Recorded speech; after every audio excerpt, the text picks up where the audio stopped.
Today, I'm taking a look back at The Lord of the Rings: The Fellowship of the Ring, a sweeping fantasy epic about a group of heroes who band together to destroy a powerful ring that threatens all of Middle-earth. While the film is indeed an exhilarating adventure and undeniably a classic, something became disturbingly clear while rewatching The Fellowship. You see, the Shire, a place of rolling hills, idyllic villages, and simple pleasures, is actually a tragic example of what happens when a society refuses to embrace the transformative power of free market capitalism.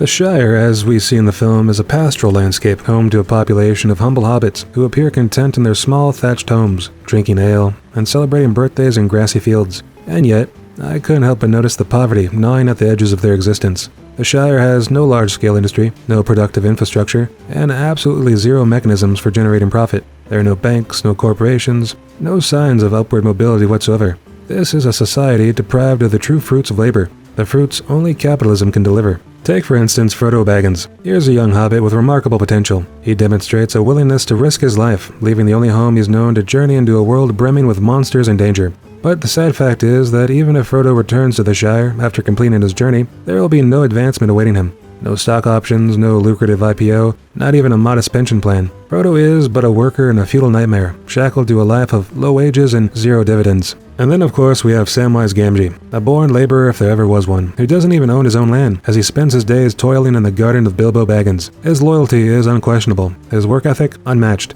yet he reaps none of the benefits. There's no hope for upward mobility or even a company match in his retirement fund. How am I supposed to root for these hobbits who, after all, appear blissfully ignorant of what might be possible were they allowed to take out a few small business loans? The more I watched, the more I realized that this tale is a disturbing indictment of how far an anti-capitalist society can sink.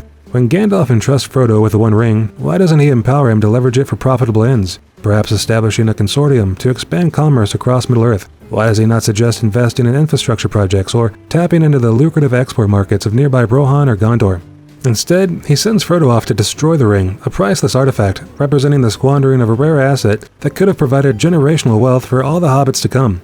When we consider that Gandalf, an outsider, comes and disrupts what little stability the Shire possesses, it becomes clear that he's the true villain here. There was an opportunity to introduce these hobbits to a proper economy, with private ownership and franchising rights for every tavern and farmstead. But instead, Gandalf reinforces their closed agrarian way of life, refusing to open their eyes to the glories of supplied-side economics.